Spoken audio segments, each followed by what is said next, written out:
Friends, स्वागत है आपका अपनी YouTube channel state knowledge TV Hindi में। जी हां, हरियाणा सरकार की तरफ से आज 18 फरवरी सुबह सुबह 4 बड़ी खबरें आई हैं। जान लीजिए इनके बारे में संपूर्ण जानकारी। यदि आप रोजाना हरियाणा की खबरें जानना चाहते हैं, हरियाणा सरकार की हर घोषणा की जानकारी के लिए स्टेट नॉलेज टीवी हिंदी को सब्सक्राइब जरूर कर लीजिएगा। हरियाणा प्रदेश में स्थानीय निकाय चुनाव अप्रैल महीने में होंगे।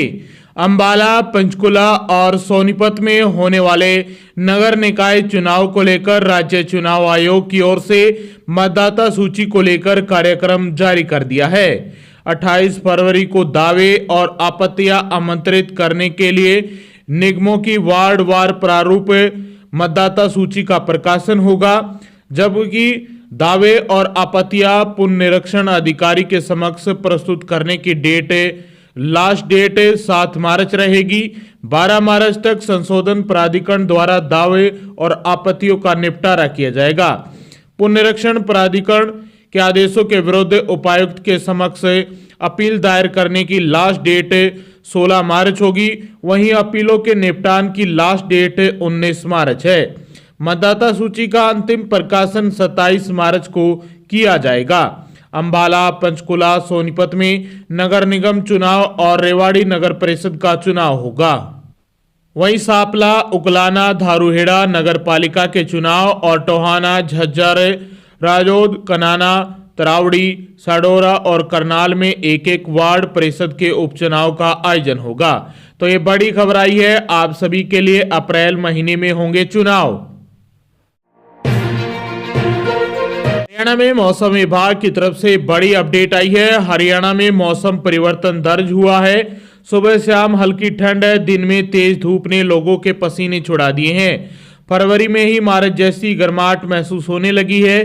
दिन का तापमान बढ़ता जा रहा है, रात की ठंड अभी भी बरकरार है। लेकिन बीती शाम हरियाणा में मौसम ने अचानक करवट बदली है, जिससे हिसार और सिरसा जिले के कई इलाकों में बारिश हुई है। मौसम केंद्र चंडीगढ़ के अनुसार हरियाणा में 18 फरवरी को यानी आज 8 जिलों में बारिश या गरज चमक के साथ साथ बारिश आने और बौछारें होने का अलर्ट जारी किया गया है। मौसम विभाग ने हरियाणा के नूंह, रेवाड़ी, महेंद्रगढ़, चरखी दादरी, भिवानी, हिसार, फतेहाबाद और सिरसा के इन जिलों में बारिश होने की संभावना जताई है।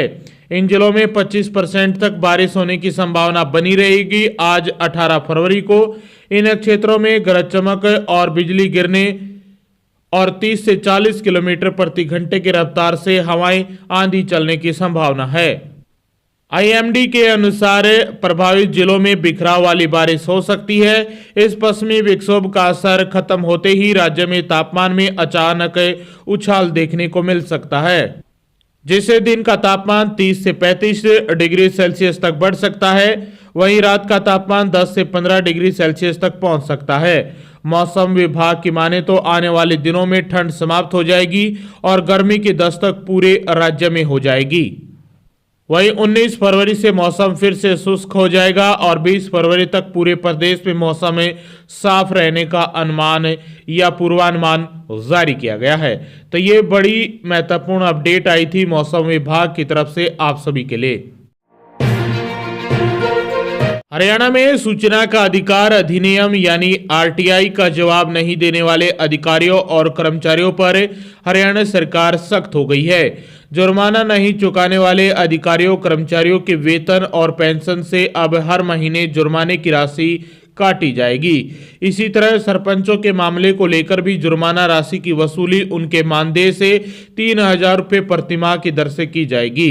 राज्य सूचना आयोग द्वारा सूचना का अधिकार अधिनियम की धारा 20 के तहत सूचना उपलब्ध कराने में विफल रहने के मामले में दोषी राज्य अधिसूचना यानी जन सूचना अधिकारियों पर प्रति मामले में 250 रुपये प्रतिदिन की दर से अधिकतम 25,000 तक दंड लगाया जाता है। वर्तमान में विभिन्न विभागों से संबंधित लगाए गए दंड से तकरीबन 1,95,00,000 की राशि अभी पेंडिंग पड़ी है। वसूली के लिए सरकार ने एक मुफ्त वसूली के स्थान पर मासिक किस्तों में वसूली की स्वीकृति दे दी है, ताकि संबंधित अधिकारियों पर अत्यधिक आर्थिक बोझ न पड़े। क्लास ए के अधिकारियों से सेवा के दौरान 10,000 रुपये प्रतिमाह और रिटायर होने की स्थिति में 5,000 रुपये प्रतिमाह वसूले जाएंगे। वहीं क्लास बी अधिकारियों से सेवा के अधिकार में 7,000 रुपये प्रतिमाह और रिटायर होने पर 3,500 रुपये प्रतिमाह की दर से वसूली की जाएगी। इसी प्रकार क्लास सी कर्मचारियों से सेवा के दौरान 4,000 रुपये प्रतिमाह और रिटायर होने पर 2,000 रुपये प्रतिमाह की दर से ये राशि वसूली जाएगी। यह प्रक्रिया तत्काल प्रभाव से लागू होगी। संपूर्ण बकाया राशि की वसूली की जाएगी। वहीं पंचायत के कार्यकाल संबंधी मामलों में दंड राशि की वसूली उनके मानदेय से 3,000 रुपये प्रतिमाह की दर से की जाएगी। तो ये बड़ी महत्वपूर्ण खबर आई थी, सरकार की तरफ से ये सख्ती की गई है। हरियाणा में होकर जाने वाली 4 स्पेशल साप्ताहिक ट्रेन चलाने का एक महत्वपूर्ण निर्णय लिया है सरकार ने। साप्ताहिक स्पेशल ट्रेनों का संचालन 26 फरवरी से लेकर 29 मार्च तक किया जाएगा।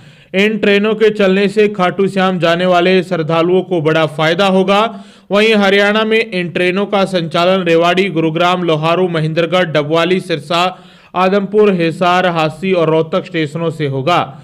खाटू श्याम मेले के लिए 25 फरवरी से लेकर 28 फरवरी तक हिसार जयपुर स्पेशल ट्रेन का संचालन होगा। तो वहीं स्पेशल ट्रेन हिसार से सिवानी और लोहारू स्टेशन से होगा।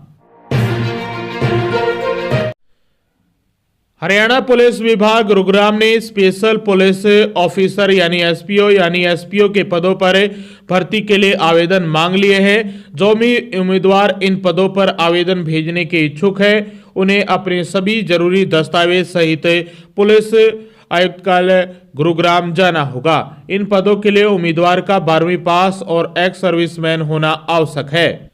सेना यानी आर्मी और अर्ध सैनिक पैरामिलिट्री बल के सेवानिवृत्त कर्मचारी, HISF बटालियन के हटाए गए कर्मचारी तथा हरियाणा सशस्त्र बल यानी HAP के हटाए गए कर्मचारियों में से पुलिस आयुक्तालय गुरुग्राम में विशेष पुलिस अधिकारी यानी SPO के तौर पर भर्ती किया जाएगा। न्यूनतम आयु 25 वर्ष और अधिकतम आयु 50 वर्ष तय की गई है। आवेदन करने की अंतिम तिथि की बात करें 30 फरवरी रहेगी और सैलरी प्रतिमाह मिलने वाली है।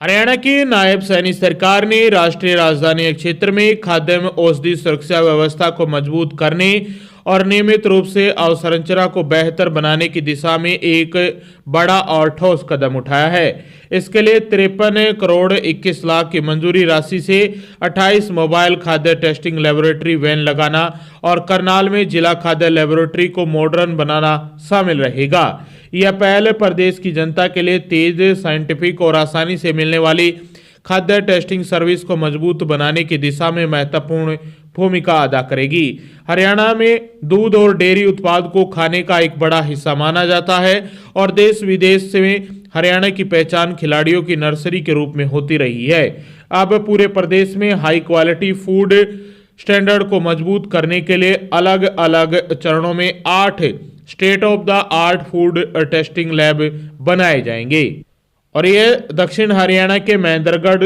जिले में भी बनाए जाएंगे। ये महत्वपूर्ण बड़ी खबर आई थी आप सभी के। सबसे आखिरी में जान लेते हैं हरियाणा में सोने और चांदी के क्या भाव चल रहे हैं, जिससे देखकर आप मार्केट से खरीदारी कर सकें।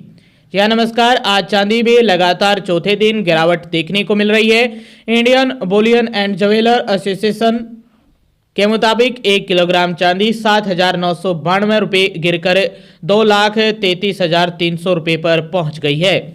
वहीं 10 ग्राम 24 कैरेट सोने का भाव 2,242 रुपये सस्ता होकर 1,51,000 पर आ गया है। वहीं 22 कैरेट सोने का दाम 1,39,108 रुपये प्रति 10 ग्राम के स्तर पर पहुंच गया है। आज खबरों में बस इतना ही। यदि आप रोजाना हरियाणा की खबरें जानना चाहते हैं, हरियाणा सरकार की हर घोषणा, फैसले, नियम, निर्देश, आदेश, योजना, सूचना और निर्णय की जानकारी रोजाना जानने के लिए स्टेट नॉलेज टीवी हिंदी को सब्सक्राइब जरूर कर लीजिएगा।